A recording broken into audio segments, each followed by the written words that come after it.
Good evening and welcome to State of Business on Art Television. I'm Tamiru Nimsat. Let's have a look at the headlines. PM Harini calls for more funding to underprivileged schools. Government approves rural development drive under Clean Sri Lanka project. News in detail. Prime Minister and Minister of Education Dr. Harini Amarasuriya emphasized the urgent need to increase financial support to underprivileged schools as part of Sri Lanka's upcoming education reforms. Speaking during a high-level briefing at Temple Trees recently, the Prime Minister said that improving infrastructure in under-resourced schools is essential to ensure equity in the education system. Prime Minister Amarasuriya stressed that provincial and regional cooperation is critical to successfully implement the reforms which aim to enhance educational quality and student outcomes. Dr. Amarasuriya acknowledged two major challenges: transforming the current education system and managing a transitional period where some existing procedures will still be in place. She called for policy consistency across national and provincial levels and reiterated that all decisions must prioritize the welfare of children and families. The event was attended by senior officials including Deputy Minister Dr. Madhura Senavaratne and Nalin Hevagi, secretaries from the Prime Minister's office and the Education Ministry, as well as governors, provincial secretaries, directors of education, and representatives from the Treasury and Finance Commission. Prime Minister Dr. Harini Amarasuriya says healthcare must be seen not just as a service but as a social necessity, and that effective regulation plays a key role in safeguarding this right. The Prime Minister made these remarks at the centenary celebration of the Sri Lanka Medical Council held at the BMICH recently. Prime Minister Amarasuriya highlighted Sri Lanka's ability to maintain public trust in the health system even during crises like the COVID-19 pandemic, and urged stakeholders to ensure medical education continues to produce humane, ethical practitioners. Marking 100 years of SLMC's contribution to public health, a commemorative stamp was also released during the ceremony. Health and Media Minister Dr. Nalinda Jayatissa, also speaking at the event, said the healthcare system is entering a period of transformation involving universal coverage, digitized services, and cross-border medical care. He stressed the importance of keeping regulation up to date with these changes and reaffirmed that the SLMC is a central partner in shaping the future of healthcare in Sri Lanka.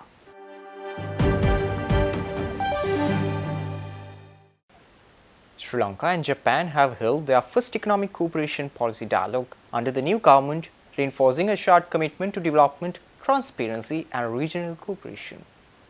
The high-level dialogue was co-chaired by Japan's Assistant Minister and Director General of the International Cooperation Bureau, Ishizuki Hideo, and Sri Lanka's Treasury Secretary Dr. Harshana Suryaperuma. Key representatives from both countries, including Ambassador of Japan to Sri Lanka, Isumoto Akio, officials from the Ministries of Foreign Affairs, Finance and Economy, the Japan International Cooperation Agency, and the Embassy of Japan also participated in the talks. DG Ishizuki emphasized Sri Lanka's importance in maintaining a free and open Indo-Pacific and reiterated Japan's commitment to supporting the country's development, particularly in efforts to combat corruption and raise living standards. Ambassador Izumata noted that good governance and anti-corruption measures are essential to regaining investor trust, including from Japan's public and private sectors. Both sides discussed Japan's official development assistance strategy with a focus on ongoing yen loan projects designed to help Sri Lanka stabilize its economy and address pressing social and economic challenges.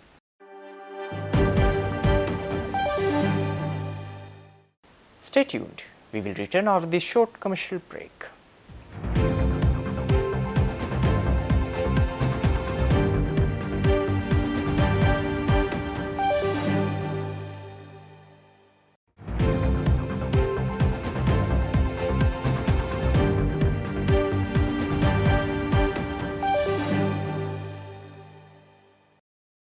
Welcome back after the break. Sri Lanka has signed a key bilateral agreement with Hungary as part of its ongoing external debt restructuring efforts. The agreement was signed between the Government of Sri Lanka and the Hungarian Export Credit Insurance plc, enabling the rescheduling of 30 million euros in outstanding debt. This follows bilateral discussions after Sri Lanka concluded a memorandum of understanding with its official creditor committee. The agreement grants Sri Lanka debt relief through rescheduling, easing immediate repayment pressure, and supporting the country's broader recovery plan. Officials said the move not only marks progress in the debt restructuring roadmap but also reflects Sri Lanka's commitment to restoring debt sustainability. The deal is expected to strengthen bilateral ties between Sri Lanka and Hungary and sets a precedent for similar agreements with other bilateral creditors.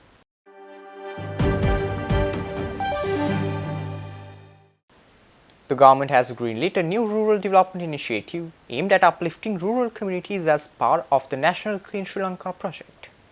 This was announced at the post-cabinet meeting media briefing held in Colombo recently. The program approved by the Cabinet of Ministers on Wednesday will select one village per divisional secretariat between 2025 and 2027, targeting around 50 households per village. These villages will be transformed into sustainable model communities through a participatory development approach.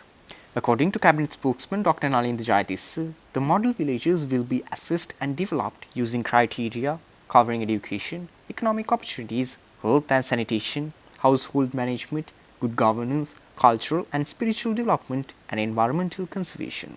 District and divisional secretaries will play a key role in selecting the communities, while officers from various line ministries will coordinate development activities on the ground to ensure targeted support. The proposal was submitted by Industries and Entrepreneurship Development Minister Sunil Handunetti and aims to improve rural living standards, empower local communities, and support sustainable development in line with the Clean Sri Lanka vision.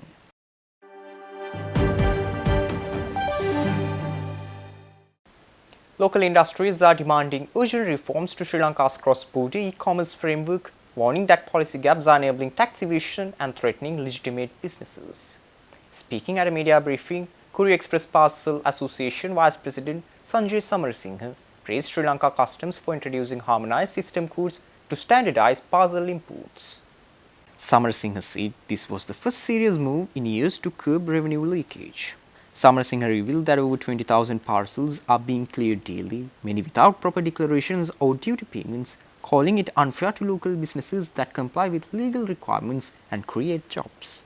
He also alleged that high-value items like MRI scanners and injections were being brought in without safety approvals under the guise of personal shipments. He urged the government to implement a clear policy aligned with international best practices, such as the UK's model, which allows faster and more transparent customs clearance for e-commerce. Meanwhile, Sri Lanka Apparel Brands Association immediate past president Yashodharan Paramanathan warned that 60% of daily e-commerce parcels are apparel-related, with many B2B shipments disguised as personal imports to avoid taxes. He estimated revenue losses of 35 to 50 million rupees and added that the surge in low-quality imports could collapse Sri Lanka's 700 billion rupees apparel industry if left unchecked.